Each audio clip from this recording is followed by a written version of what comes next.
Hello, hello, hello, everybody. I am Pedro. And I'm Meredith. And she's very distressed this week. And this is Gritty Reboot, the grittiest damn show about reboots there has ever been. Yeah. So this week So gritty. Yes, the grittiest thing. And of course, this week we are not doing a reboot, right? No. We're doing the exact opposite of a reboot.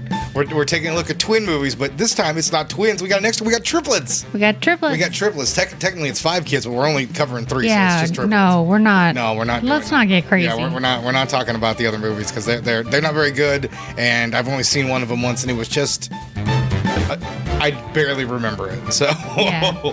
Anyway, this week we are covering Leviathan as we deal with the aquatic horror films of 1989.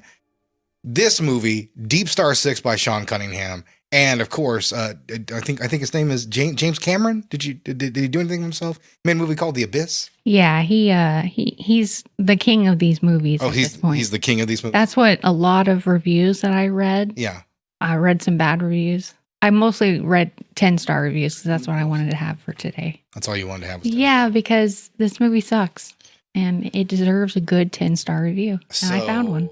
This is a movie that's a little different for me because I have a lot of nostalgia for it. And I thought this was a bit of an underrated gem. And then we went and watched it this time. And that's not the film that I found. I found a film that was, I don't want to say painful to watch, but it wasn't what I remembered at all. And so nostalgia didn't help this thing at all. I thought this film was slow. Yeah. I thought it wasn't, I thought it might have been the least original film I've ever seen because almost every plot element is taken from another film. And even then the story is paper thin in this thing. This movie is only held together by, I think, some solid performances. Good acting. Some solid performances. And well, let's just get it out there right now before we even talk about the facts. I think one of the things that holds this movie down is this is Stan Winston's whiff. Yeah. This creature is not great, and the movie is edited around the creature.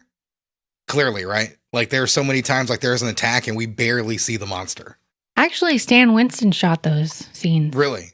Yeah. Well, the way they're cut is what I have an issue with. Because Cosmatos was like, I don't know what I'm doing, so I'm not gonna film those. Those are yours. Your Yeah, I know. He creations. let him be the second unit director at some point, so that just made things go a little bit easier.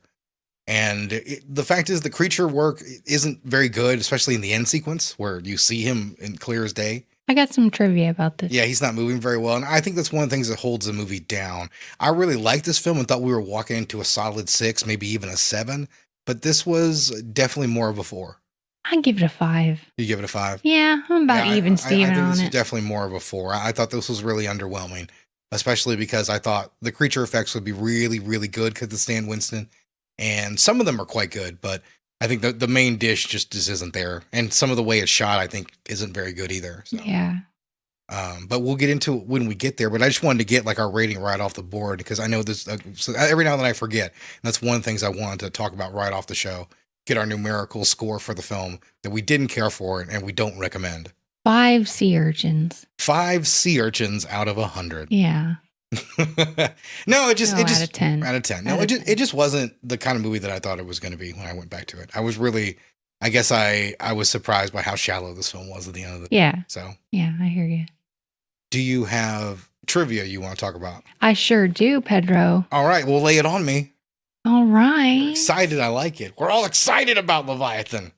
The movie is set in the year 2027. 2027, we're only a few years away. 3 I years. had no fucking clue because it's not really obvious because everything looks old as shit to me. Well, they're doing video calls. Yeah. They didn't have those in 1989. Yeah, I guess you're right, Yeah. but like still everything was very. The ship was a little futuristic, but the problem is it's futuristic in 1989. That's what I'm saying. Which still looks old for us. Yeah, exactly. Because it wasn't trying to do like Star Wars, like way in the future, some distant place. It was just trying to do like, 50 years, 40 years in the future. What would that look like? Yeah. And because that's just what it was aiming for, it just looks a little weird. And the ship's kind of lived in a little bit, so that makes it look a little worn down as well. Once during the underwater photography, John Rosengrant and other members of the SWS on set crew were underwater for so long and at such a depth that they were unaware of a violent storm that had come in, threatening to rip the topside boat from its anchor and smash it against the nearby rocks. Quote, "We had no idea all of this was going on until we came to the surface and saw all the commotion," recalled Rosengrant.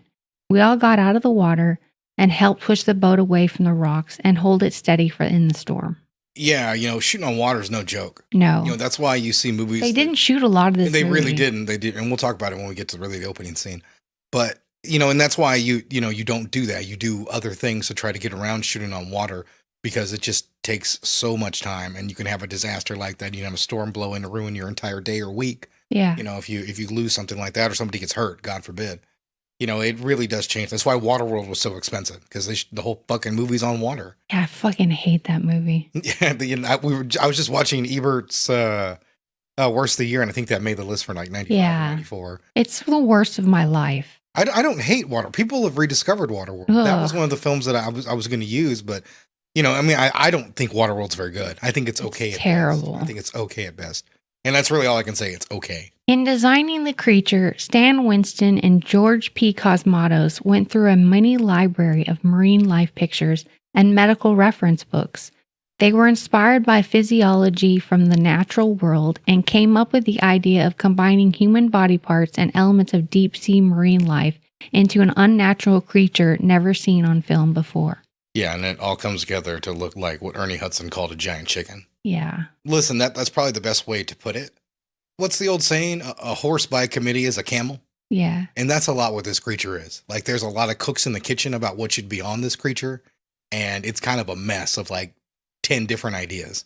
Well, it sounds like, I don't know. It sounds like Stan Winston and George Cosmatos were on the same page and maybe everybody else was on a different page. Here's the thing. I think Cosmatos liked every idea that Winston had. So they're like, we'll throw it all in there. And when it comes out the other side of the blender, I just don't think the slurry was very tasty.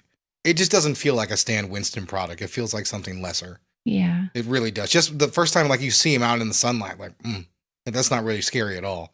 Like, when the thing pops up, which this movie obviously has a lot of similarities to. There are very few scenes in the film that were actually shot underwater, as production went from the dry for wet look. Dry for wet. With most of the scenes inside the shack taking place on sound stages in a tank measuring 130 feet by 270 feet. Scenes that could not be filmed dry for wet at the sound stage in Sin City.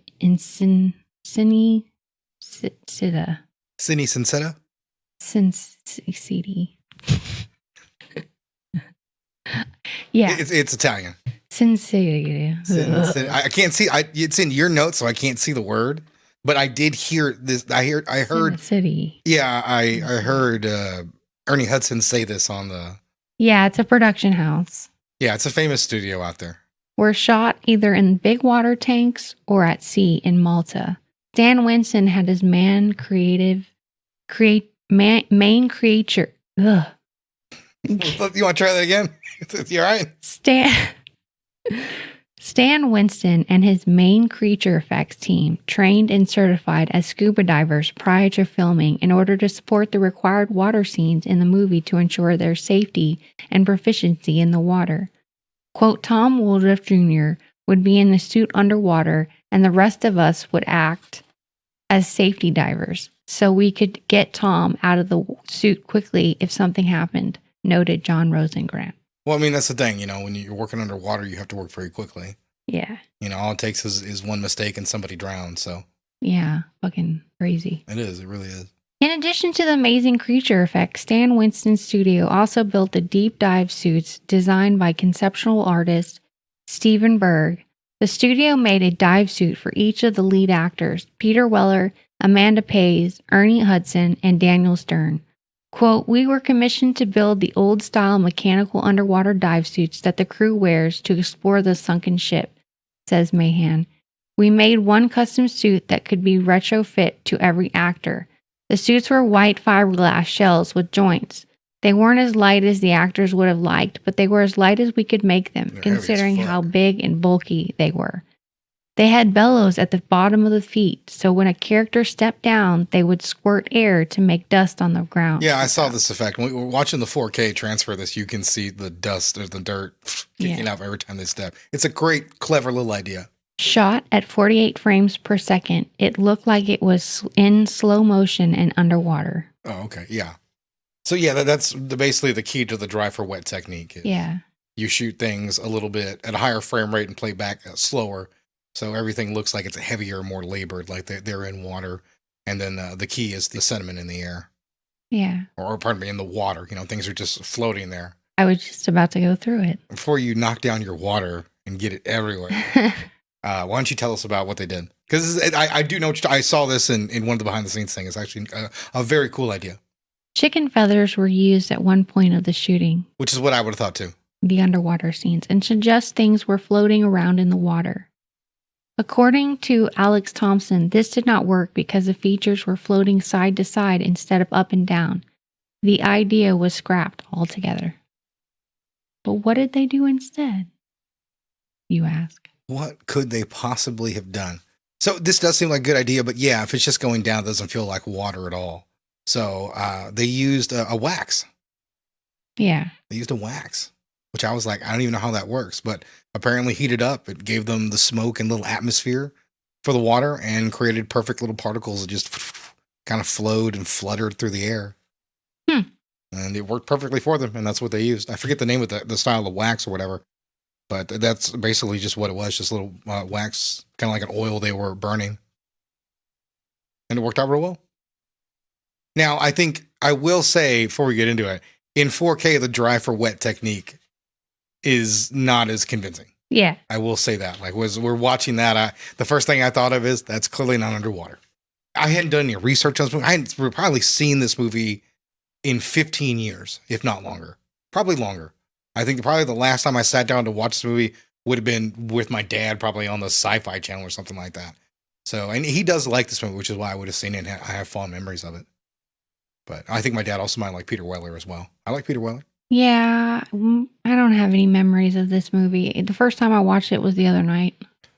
Oh, really? You've never actually seen it? Yeah, I don't know. My dad had wanted to watch it, and he really liked it. So we'd seen it a few times on cable, and because it did not do very well at the box office. I think this was like a $30 million film, and I think it only made like 15. So this was a huge flop, and that's one of the things about it. But before we get into the movie, we need to talk about the director, Cosmatos. Okay. So now we've dealt with him before, have we not? Yeah. Yeah, he directed Tombstone.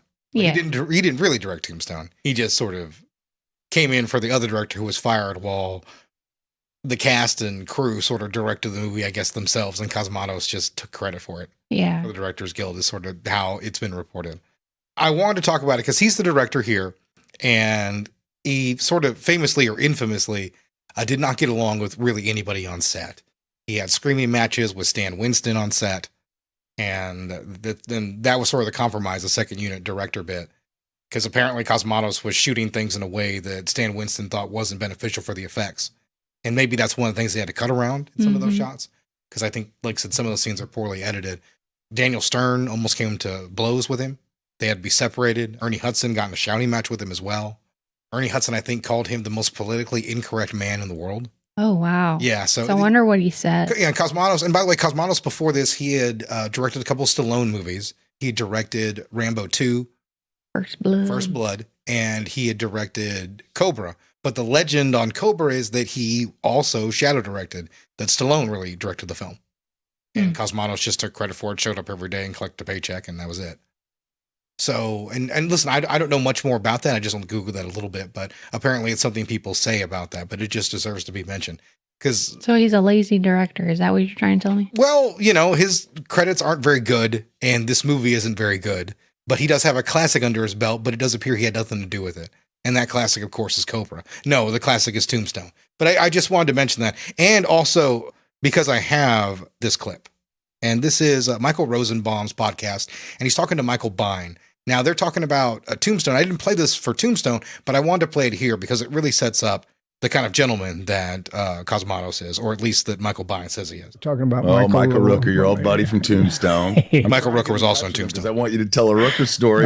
Because on the podcast, you were listening to it. Yes. Rooker says, no, I don't get angry. If I get angry like I'm acting angry. I'm acting angry. And then you started laughing because you were listening to that and you said, that's bullshit. Ask him about, come on. Well, I don't know about I don't know about other times, but I know. Well, he's an intense guy. He's funny, but intense, Dude, when he was on Tombstone and when he blew up George Cosmatos, and he got in George Cosmatos' face, I don't think that was for effect. What happened? George Cosmatos was an idiot. I basically, George Cosmatos replaced another director, Kevin Jarre, on that movie. Kevin Jarre. And George Cosmatos don't know him. Just was he almost directed Tombstone. Brought in, and nobody really liked him. This is the truth. I met him. I said 5 words to him the entire time I made that movie, and he was the director on. He got credited for directing that movie. I met him. I said hello, and he started talking. It was, around a couple of other people. I just said hello. And then the next day, I watched him directing the way he treated people. And the next time he approached me, he said, Michael, and I said, go fuck yourself. And that was the only 5 words I ever said to George Cosmatos. Go fuck yourself. Go fuck yourself. Based on just what but my observations of the way that he treated people on that set. He would say things like, tell the extra with the big tits to take 2 steps forward. Sounds like a delight. And he was a guy that if you were above him on the food chain, he'd kiss your ass. So he brown noser. Kiss my ass. Probably why I got if you were below him on the food chain, he'd treat like shit. What about a guy like Val Kilmer? He treated him with respect. Of course, Val, kissed his Kurt, Sam Elliott. Billy Bob, all those people. Did they like him? Nobody liked him. Nobody liked him. He didn't really direct the movie. Nobody directed it. Nobody directed it. It wasn't even made. Yeah. Fades away. No, I just wanted to play that because Cosmatos is, I don't think the film's very well directed, and I don't think Cosmatos is a very good director. And I'm using Michael Biehn to help me lay a case that he, not only is he a shit director, but he's also terrible to work with as well. Yeah. Like he was infamous for saying he had a vision. He made actors do take after take after take after take and just grind them down. And this was a physical shoot. There's effects work. Those suits you talked about, they cost $30,000 a piece. And I mean, they weighed a ton and actors passed out in them from heat. I mean, this was a difficult shoot, and Cosmatos made it more difficult by pushing them harder to do take after take because he had a vision. And from what he put on screen, his vision was shit. Yeah. So very generic. Yeah, he did not really need to push actors like that for fucking Leviathan. And I was so shocked when I looked into the film and saw that it has a pretty passionate fan base. The people have come around to saying this is a cult classic or an underrated gem. And I couldn't disagree more. I really did not care for this film, really in the least. So, and knowing what I learned about Cosmatos only made me like the film even less. Yeah, it's a very generic movie as far as like lighting and fucking everything else. I think the lighting and like the set design and stuff is really good. The acting's solid, but the screenplay is, half baked at best. The story's just not really there, right? The creature effects for me really bring it down. Yeah, I think that's the big thing. I was expecting like a really cool, underrated 80s monster. And I was like, oh, that's why nobody talks about the movie. The creatures look stupid. Yeah. But with that being said, as we bashed the movie enough, we've talked around it, we've talked about a few things. I think it's time to actually get into it, huh? Before we do that. Before we do that, if you want to tell us anything about this movie, do you like it?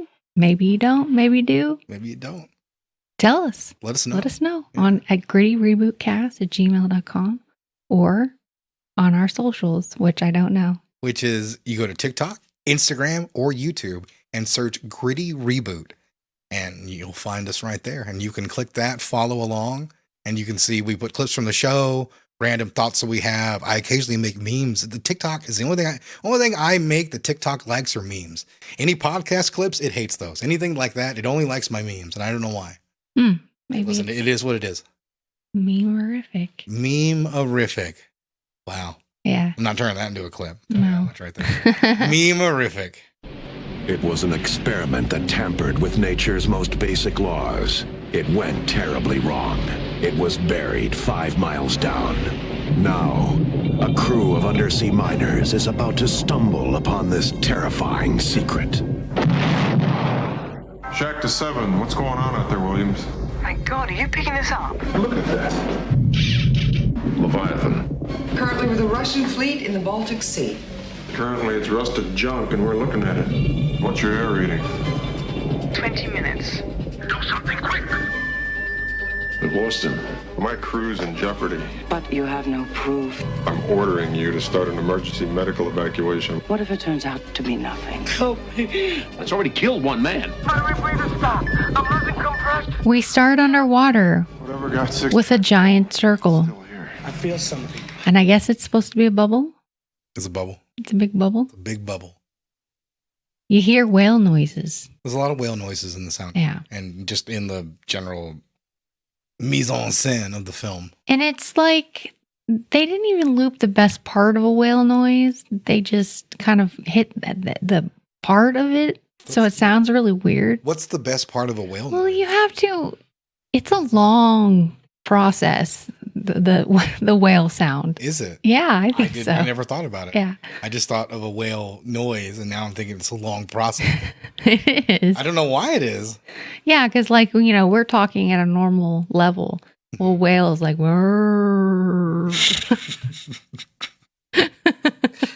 Can you please explain to our audience one more time how whales do this?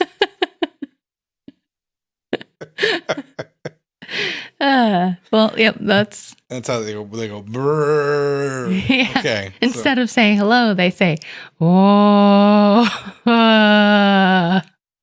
I didn't mean for you to really continue, but you went for it. You really went for it. Yeah, Thank you. you're welcome. Thank you for this. I'm here for whale noises. It's made the show stronger, and it's made us stronger. So we're back. We're underwater. We have a giant circle. We keep going deeper and deeper as the credits roll. Yeah, we have a lot of shots of the ocean here as we move further down. And as we go deeper into the ocean, we end up at the Tri-Oceanic Mining Community. And it's at this point that we kind of notice it's pretty evident that they're not working in real water here. Yeah, and that's sort of the one thing from the 4K transfer I don't think really helps the movie. Like, it was very apparent. As I said, I really hadn't seen it since I was a kid, so I hadn't done research on it or anything like that. I came in cold to the movie. So it was the first thing that I saw. I was like, oh, this is obviously dry for wet. And that's okay, but all of it's dry for wet. But that's how you make a movie like this for $30 million. It looks that way. It's not bad or anything like that. It's not like it's piss poor or laughable. I'm pretty sure in the theater it looked pretty solid. I'm pretty sure on VHS and on TV it was really not noticeable. But like I said, in 4K HDR, you can tell that It's pretty obvious that they're shooting dry for wet. It is what it is. The team is out there in suits. One of them starts freaking out. He does. He really starts hyperventilating right in his suit. De Jesus. De Jesus. Yes. De Jesus. De Jesus. De Jesus. I'm saying it right? Yeah, you are. Okay. De Jesus. De Jesus. Yeah, you're fine. Okay, good. He says he can't breathe. He's afraid to die. But Steven saves the day. That's Michael Carmine, by the way, plays De Jesus. He'd passed away about a year after the movie was done shooting. Oh, shit. Yeah, passed away, sadly. I think he had a heart attack at like 30 years old. Oh, damn. Yeah. So this is one of his final films. Mm. And he's quite good here. That's really sad. Yeah, I didn't have that fact in Yeah, there. I heard Ernie trivia. Hudson talk about it. Yeah. Hmm. Ernie Hudson is a great interview, by the way. Ernie Hudson, speaking of, is a part of the cast, and he plays Justin Jones. I think the film also introduces the concept that there is 100 days they have to be on their tour, and they're on day 97. Yeah, they're like ready to ship out of there. They're almost done with it. They've just about to hit their quota.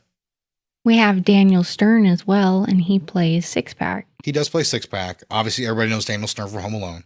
Yeah, that's the only thing I know him from. I don't think I've seen anything else with him in You it. haven't seen anything? He did the voice on the Wonder Years. Huh. Yeah, he did the voice on the Wonder Years. He was in a film called Bushwhacked that I really liked as a kid. Totally in my blind spot. He was in Home Alone 2. Yeah. I'm trying to think of what else I would have seen him in.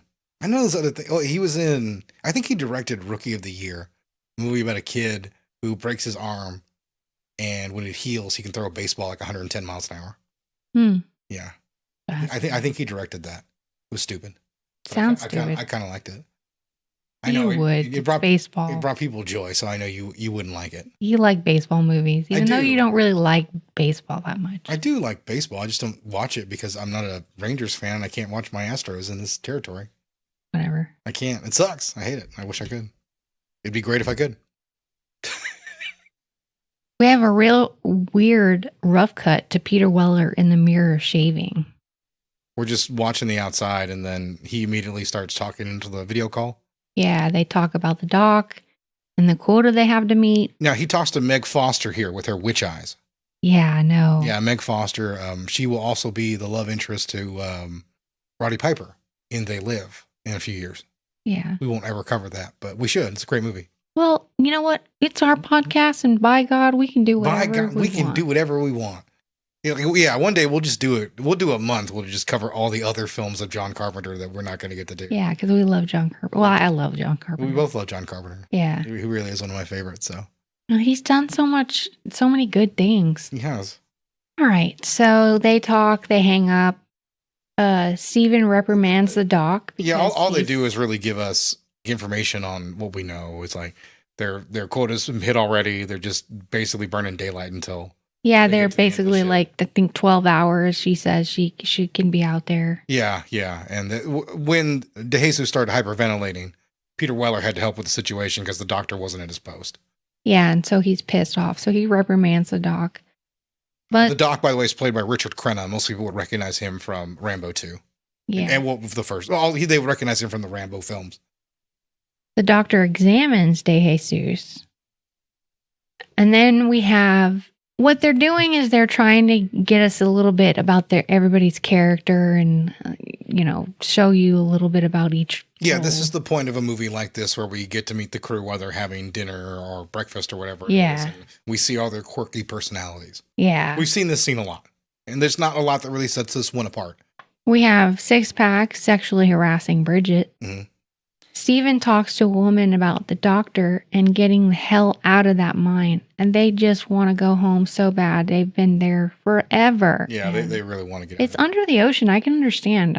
I wouldn't want. Well, just like any gig like that where you're just out of the sun. You're not going to find me in places of danger. No. I'm just not built for danger. You're not built for danger. No. I'll get you a shirt that says that. I'm not built for danger. Yeah. Like if somebody ever comes at me, I am the danger. somebody ever comes at me with a knife or whatever, I'm going to fight like hell. Yeah. Okay. Don't get me wrong. Sure. But You don't want to ever be in the situation. yeah. Yeah. You don't ever want to be there. Okay. I understand you. Yeah. I understand you. I'm not going to ever be underwater millions of miles and underwater. Millions of miles. Wow. Straight to the core of the earth. That's the deep part of the ocean. Yeah. That's where I'm going. Yeah, there's a lot of pressure there. Mariana Trench, go eat your heart out. Go eat your heart out. Elizabeth puts a creature in Park's bed. Oh, yeah, that's right. Because he had a little crab that he had pop out and scare her from his suit. Yeah. And so she repaid the favor to Six Pack. He gets pissed and gets like all in her face. He does. He gets real upset. And He Peter gets Weller them has both to in break them up, trouble, right? He yeah. has to give them extra duty or whatever. Or half a shift, I think. And, oh, by the way, forgot to mention Hector Elizondo in the movie. This is a rare non-Gary Marshall appearance for Hector Elizondo. Yeah. Character actor. There you go. Nicest man who ever lived, Hector Elizondo. Is that true? Yeah. Hmm. He once gave a kidney to a total stranger. That is bullshit. He did. Yeah. He donated his kidney. He had no idea who he gave it to. Jeez. Whatever. Yeah. Stranger. Hello. You don't get to meet him beforehand. What do you think you get to Some select? Well, I'm sure you can meet. You can meet? Yeah. Would you like to? Your kidney's coming from character actor Hector Elizondo. Would you like to meet him? Who? He's the seventh lead in The Princess Bride. Oh, that guy. Yeah. Yeah. Why not? Yeah. He's an actor. He's been in things. He's been in things. Name a Hector Elizondo film. I have that no you clue. like. Name your favorite Hector Elizondo performance. I have no idea. Bad Boys. Bad Boys. Yes, he's a very bad boy. Thank you. So you know nothing about anybody in this cast except that Peter Weller was in RoboCop Yeah, exactly. and Ernie Hudson was a Ghostbuster. Yeah. He was the bad guy in The Substitute as well. I loved him in Conquer. I know Ernie Hudson. Yeah. No, Ernie Hudson's been in a bunch of shit. Yeah, he's been in tons of shit. And Peter Weller to a lesser extent, but still. Peter Weller is such a cool actor, Yeah. and that really helps this movie. Well, Six Pack is out of the water and falls while working. They start to look for him. So he's on a cliff of some sort and he falls into a crevasse. A crevasse. And he goes missing. Yes, and he so does. they go and try to find Yeah, him. it begins like a mad dash of trying to look for him so they can make sure that they can actually fucking find the guy. So there's a little bit of danger here, but this movie early on is glacially paced. Oh my God. And you know what? It doesn't have very much to it because a lot of the movies that we review take up at least 4 full pages for me of writing. Yeah. This movie only took up like 2.5, really. Like, Well, yeah, I remember I thought this movie was like 2 hours and 15, 20 minutes, and it was just under 2. Like that's how long Yeah. the movie feels. It really does feel like quite an eternity. This first act really is just like in first gear, just barely moving. yeah. Elizabeth sees something in the ocean while it's being broadcast to the crew. They find a Russian sub called the Leviathan. Yeah, so this is what their search leads them to, the Leviathan. And this is all the Leviathan is. Yeah. There is no giant sea creature in this movie. If you came to this movie because it's called Leviathan, assuming there'd be Peter Weller versus some sort of giant sea serpent, you sadly have picked the wrong film. That will not be in this film. Yeah. So I just kind of wanted to make that known that this is a movie called Leviathan, and there's not a Leviathan here. No. No. It's something else, but it's not a Leviathan. It's not a Leviathan. I was disappointed in that. Yeah. Elizabeth continues to search inside the ship. She finds him as he's got a safe of some sort in his hands while she finds him. Mhm. So they all go back to the ship. Or no, I guess it's like a mining facility. Yeah, they go back to their home base. And they start going through the safe. And this is where I note that so far, not a lot has happened in this movie. Yeah, and this is all we do. We get some setup on. We know that the captain of the other ship has left a VHS log. Yeah.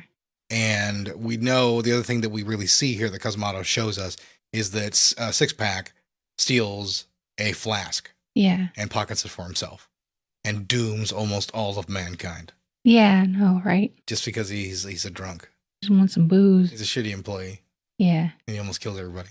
Yeah. So there we go. He deserved all this. Doc tells Steven about the video he found. He says the Leviathan was struck by a torpedo, but Steven kind of blows him off. He's got bigger, better things. Yeah, the movie doesn't really care about what happened over at the Leviathan. Yeah. Like, despite the fact the movie is named after this ship. Which is a mystery. I mean, it should be explored. Yeah, whatever happened, like, I assumed at some point they were going to go back there to try to find out what's going on with, like, Daniel Stern. Yeah. And then he just dies. And I'm like, oh, okay. Yeah, he gets I like guess a we don't skin care, rash huh? and dies. Yeah, we just don't care. Huh? Okay, whatever. And I just assumed that was going to be part of the plot. I mean, it's not that I didn't remember that. I just kind of assumed it. The crew are having a moment together and they decide to break into Steven's safe to get the bottle of booze he got from the ship. But he has outsmarted them. They take a shot and it's water. Yeah, I love that. It's great. One of the few moments made me smirk. It's a nice character background moment, but I need something else to happen. Yeah. Like that's what I was thinking this right now. Is I need something else of note or substance to really occur, other than they're having, crappy video calls with their boss. Yeah. Yeah, I needed a little bit more at this point in the movie. So while that's a cute scene, like I want something to chew on at this point. Hell yeah. Elizabeth is running around and runs into Steven. And they have a moment, so they have some chemistry. Yeah, they do. I think They want to bang. they want to bang. They're going to push their genitals together. Yeah. He's going to grab her boobs like bags of sand. Is that not a thing? Anywho, Doc checks Six Pack and he takes off his shirt and he's got spots on his back, like little gray spots. Yeah. I don't know if you mentioned it, but there was the scene the night before where he shared his booze with Bowman. Bridget. Bowman. Now, I understand if you look up the character names on this movie, everybody has a full name, but people are only called certain things, right? She is never ever called Bridget. She's called Bowman. Well, listen, I wrote down their first names, and that's what I stuck with. And listen, that's fine. I'm not saying you're wrong. So she is Bridget. I'm just saying, like, they call her Bowman throughout the rest of the movie. Yeah. When he's admiring her boobs, he was like, "What nice pair" or something like that. Mm-hmm. I don't know if well, yeah, I would have to get to that part because he's dying already. We already missed that. And she liked him oogling her boobs, I guess, right? She didn't seem put off by that. I don't for some know. reason. I don't know. You don't know. I don't know. I know you were so quiet. Like, I don't know. Six Pack is in real bad shape. The doctor takes a sample from his neck, and it comes back with organism of unknown origin. And then he quickly dies, but he's not really dead yet. He's kind of his in transition. consciousness as a human dies. Yeah. And whatever's inside him begins to mutate. But we don't know that until after this. He inspects the entire crew, right? Yeah, De Jesus and crew come back from their mission. Doc talks to Steven about Six Pack. They don't tell anybody that Six Pack has died. Mm-hmm. It's only between Peter Weller and the doc. And Steven can't believe it. Yeah, and basically they inspect everybody in the crew. They look at everybody's backs, and Bowman is experiencing symptoms, and conveniently the doc gets called out to have to take another video call. Yeah, and while he's going to take a video call, she gets very sick. Bridget comes like right past him and looks really sick. You mean Bowman? Whatever. Yeah. Doc and Steven talk to the powers that be, and they talk to the power. Fight the power. Hello, power. Thank you for lighting my way.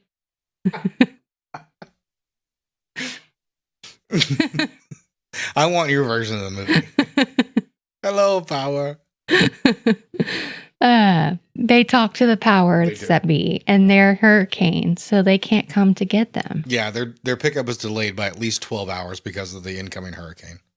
Bridget, meanwhile, or Bowman, whatever, calls and gets more ill. Yeah, she's in shit shape. She's just puking in the sink and her hair is falling out. And she walks to go to find Six Pack. I want to call him 69, but that's not right. She goes looking for a Six Pack. And when she finds him, like, he's dead. And she sees it immediately with like her hair, like in her hands that fell out of her head. And his arm is beginning to mutate into something. Yeah. We don't know what this something is, right? Mm-mm. But he is mutating. And this sight causes her to go and kill herself, right? Yeah, she doesn't want whatever he's got. Just from this one sight, she's just like, she doesn't want to make sure she doesn't have like, psoriasis or something. Justin goes to check on Six Pack and he's alive. What? Yeah. Yeah, it's real confusing. Well, I like that because he's twitching and mutating underneath there, and he thinks like his foot or his leg is moving while he's asleep. Justin finds a doc. It's not really played for laughs. It's just a thing. Justin finds a doc. He gets sidetracked by the showers running. They find Bridget, and she's killed herself. Yeah, Bowman slit her wrist. The crew chat about what's going on, and suddenly they hear something. Six Pack and Bridget were fusing together, basically. Yeah, they basically threw the two corpses in the same room together because they've never seen a science fiction movie. Yeah. And so the corpse of Six Pack ends up with the corpse of Bowman forming like what looks pretty cool. A little bit of body horror here. They take the bodies to dump it, but it starts moving. They quickly dump it. This is a fun scene. I like this. Out of the water. Yeah, they take this body, and Hector Elizondo and De Jesus are like, "No, it's moving." No, it's fine. Don't worry about it. Yeah. Like there's almost some comedy here, but they don't really go for that. But it is kind of a fun scene as it drops down and it claws at Hector Elizondo and cuts him as they rapidly rush to throw it into the airlock? Well, it's not an airlock. There, whatever lowers them into the water, I guess. You know what? We'll call it a water lock. A water lock. The water lock. There we go. So they put it in the water lock and launch it. Okay. It doesn't work. Well, Elizabeth strips and takes a shower. Yeah. This is close enough. Grossed out by everything. We get a see-through bra. Yeah. Steven and the doc talk about the skull and large hand they found in the sub. So there's some weirdness. They're establishing more of the idea that there are mutants and everything. And this is as much as we get into what happened on the Russian sub.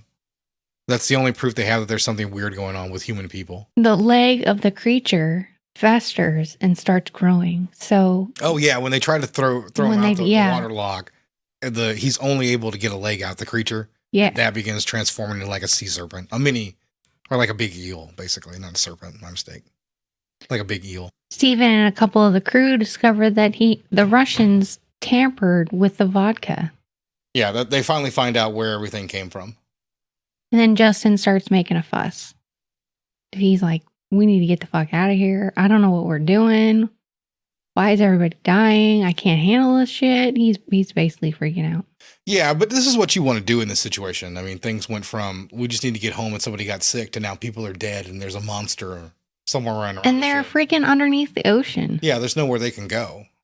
Fucking scary as shit. It is terrible. I'm scared right now. Steven talks to girl boss and she's bad or something because she's lingering. There's a lingering shot of her face. I guess because of her witch eyes. Her witch eyes. And she's just staring, right? I like the idea of them doing this video call and what they think like video call technology will be like.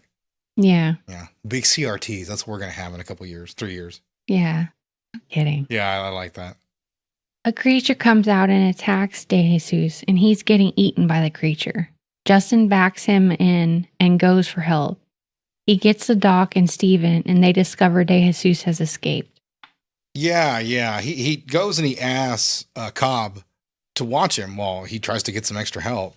And Cobb's like, fuck that, I got to get a weapon. So they let De Jesus now is just running loose on the ship. But it's not De Jesus anymore. No. He's pretty, well, he doesn't die, sadly. Mm-mm. He never dies until the very end.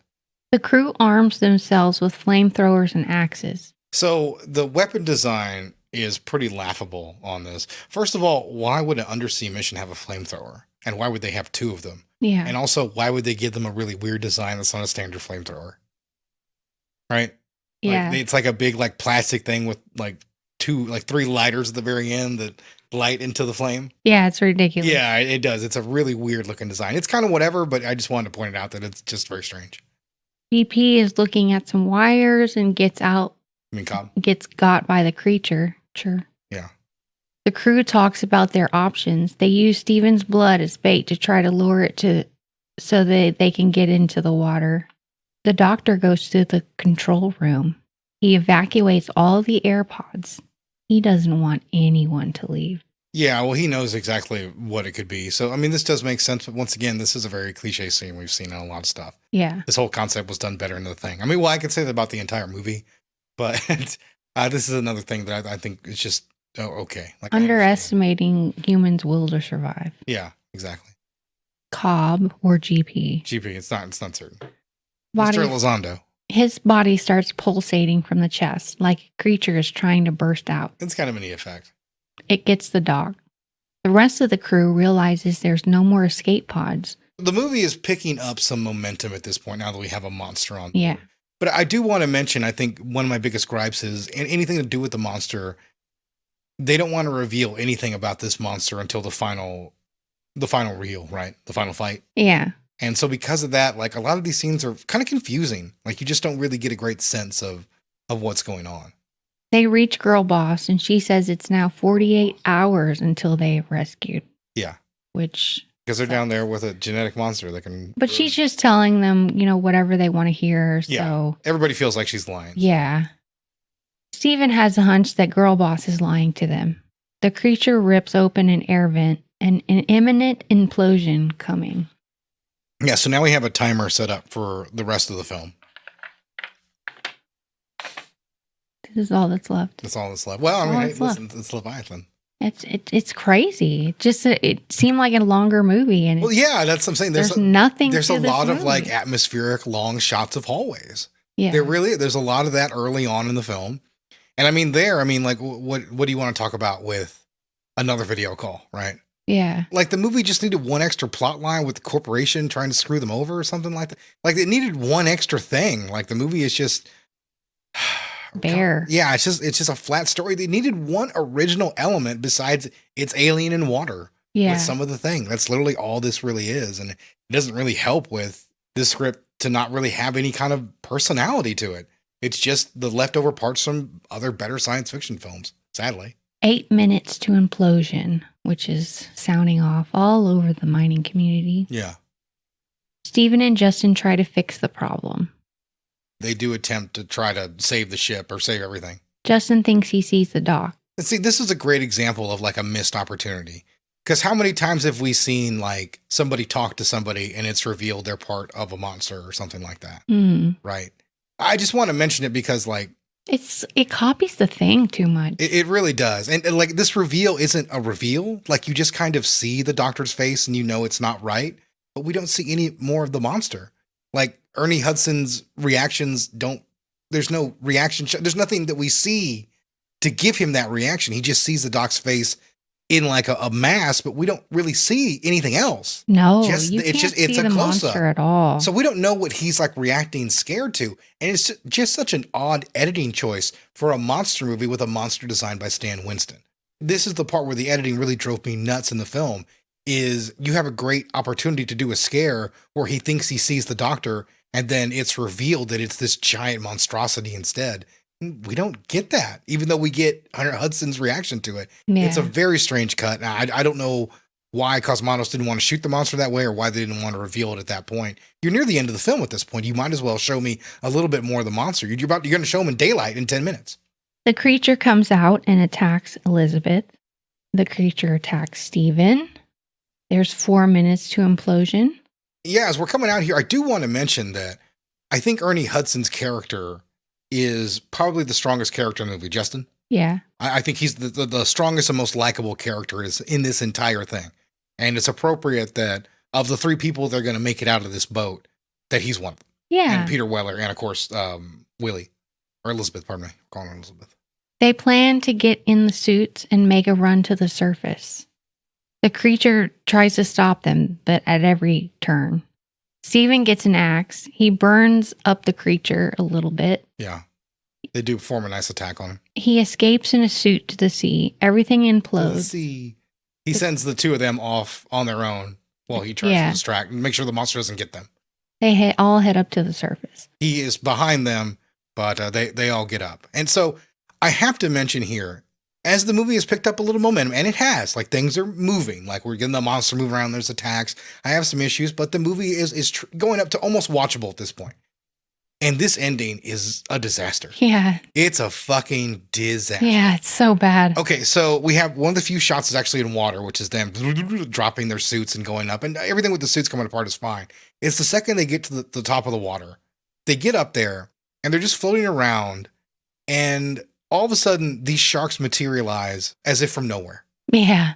And it's like, there's sharks! Like, oh, And there's okay. a bunch of them. Yeah, I was like, well, nobody's bleeding, so you're probably fine. So it's not that big a deal, but I mean, I guess there's sharks that could eat you. But the movie also believes it's not a big deal because as quickly as the sharks appear, their threat is completely forgotten.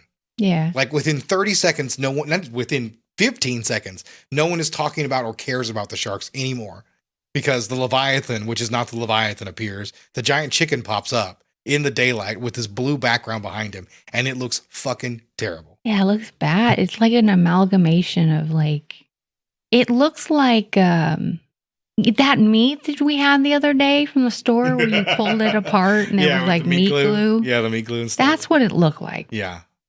Just a bunch of that. Yeah, it really was just a hodgepodge of ideas. It just doesn't really come together.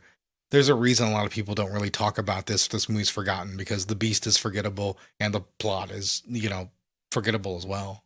Yeah, so they're bobbing in the ocean. They shoot a flare at a helicopter. The helicopter comes down. It's just there, so it finds them. There's no, no drama or anything else. Steven explodes the creature. They are rescued. Okay, so by the way, Steven explodes. So we get this end moment for it. Say, motherfucker! He throws the flare in his mouth. Let's get out of here. Yeah. And like they escape. And first of all, the one thing I want to talk about is Ernie Hudson's character is unceremoniously killed off. Yeah. It is a weird cut that he gets slapped in the face, right? Yeah. And then he's just floating under the water and nobody cares. He's one of the most important characters in the film. And almost every other death, somebody had a moment where they were like, no, not Hector Elizondo. Like they had a moment, right? And this important character just dies and it doesn't matter. It's very strange. It's poorly shot and it's not really fitting for the character at all. Mm-mm. Another poorly edited sequence in this barely watchable mess. And that's it. The movie comes to an end. Steven punches girl boss. Oh, yeah. Then we go back to the thing and then girl boss. I like that you've been calling her that.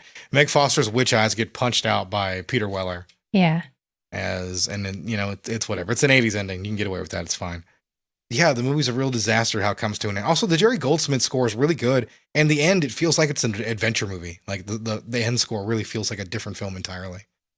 But otherwise, I do really like the music in the film. All right. So, do you want to say anything else about this movie before we move on to reviews? There's a reason a lot of people don't talk about it. It's simply not that good. It's not that original. The creature design is also not great. If you're a Peter Weller fan, I'd recommend it. If you love Ernie Hudson and you're a completionist, check this out.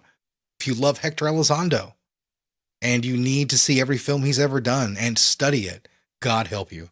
But you can watch this movie. Yeah. But otherwise, for a sci-fi fan, there's a lot of better things to watch. The sad part is we have to watch Deep Star 6, and this film is much better than that, from what I understand. I've never seen that. I haven't either. Yeah, it's Sean Cunningham, so it can't be that great. Yeah, we'll see. Yeah, so it is what it is. So, well, as far as reviews are concerned, I have a treat for you. Ooh. Before we do that, 23% on Rotten Tomatoes. Makes sense. 5.8 out of 10 on IMDb. Okay, I buy that. And I have 2 reviews for you. Oh, a pair of them. Yes, both 10-star, one better than the other. Let's start with the crazy one. Okay, lay the crazy on me. David Bowie rocks. Okay. Dude, I just saw this movie. Dude. I just want to say that David Bowie, and that's just without a T. Oh, lust. Just want to say that David Bowie rocks, and so do all his little puppet friends. Every time I watch this Tripley flick, I just want to grab a bong and hit it like Cheech and Chong. Oh, dude, whatever happened to them? Dude, Labyrinth rocks. Wait, what the hell? David Bowie wasn't in this movie. Where am I? That is my new favorite review on this show. Had to read it. I laughed so hard when I read it. I can just imagine like a stoner just like grabbing this film and like watching it. And being like, wait a minute, man. I don't remember Peter Weller in this. You get 20 minutes in, nothing's fucking happened. Not even weed could make this movie better. On to the real review. And Labyrinth is awesome, by the way. You should watch more Labyrinth. Yeah. We'll talk about Labyrinth later. But not Leviathan. This review is called The Movie is Dope Sick Good. It is dope sick good. You know what? I've changed my mind. I'm rating it 9 out of 10. This movie, enhanced by the use of medicinal herbs, is an absolute blast. Peter Weller, it's me, Murphy, is both comically delightful and physically titillating. I didn't think that about Peter Weller, but he is very good in this movie and very cool. And you know what? He is titillating. This guy's right.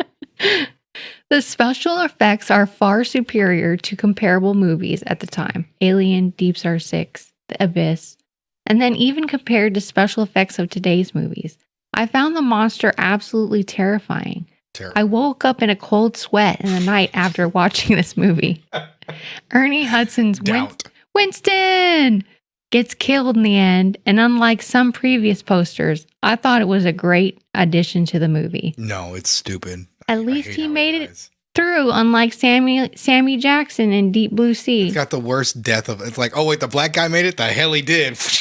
Another movie I highly recommend. No, that movie sucks too. All in all, it's got a great cast. Could have used more dudes from Ghostbusters. It could have used more dudes from Ghostbusters. I won't. IMO. Don't know what that means. In my opinion. Oh, okay. In my opinion. Great special effects. All I can say is buckle your seatbelts. Hold on to your potatoes, Dr. Jones. We go for a ride. Because this is a knock your socks, white knuckle, pedal to the metal, horror thriller flick that is definitely worth a free rental from Blockbuster. I wanted to mention this review was written in 2006. Written in 2006? Yeah. You can still go to a Blockbuster. Yeah. Yeah. And you know what? This is not worth a Blockbuster rental. Nor is Deep Star 6. You should only watch The Abyss.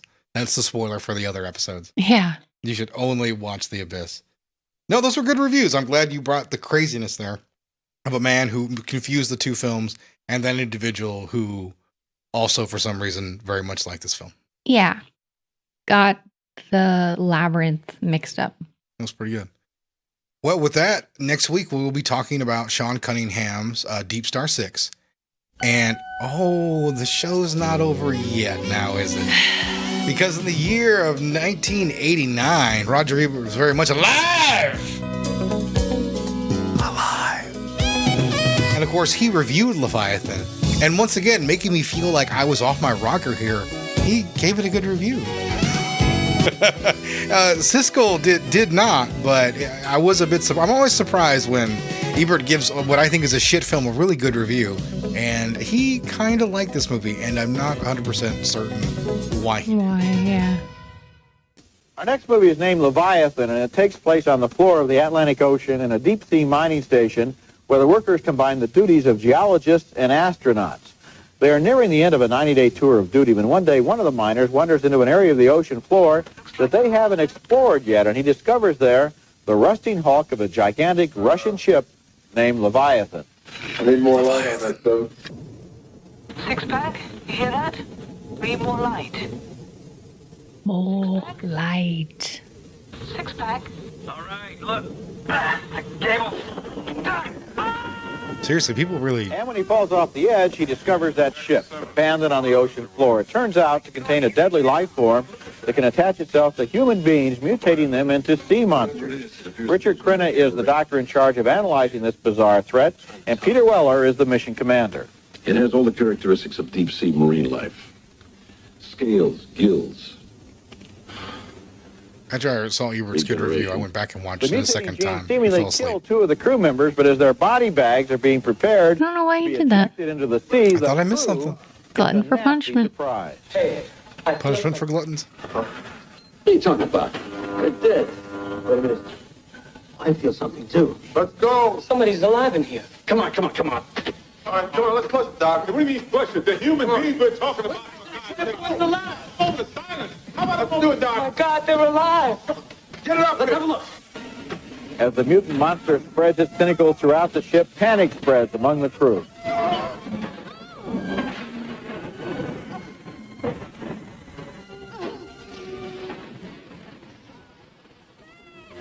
I always love these monster on the loose scenes where it turns out that there are an enormous number of things that can go wrong, break, leak, and spout steam before the whole operation comes to a halt, just like they have a whole built-in system of pipes that can burst. From looking at those scenes, you can see that Leviathan is a combination of Alien and The Thing. Crew members and scientists inexorably transformed into monsters, one at a time. And I guess the characters in Leviathan, of course, didn't see those earlier movies because they make exactly the same mistake, even though they know that this creature only attacks people when they're alone. Of course, naturally, they go off alone at exactly the wrong time.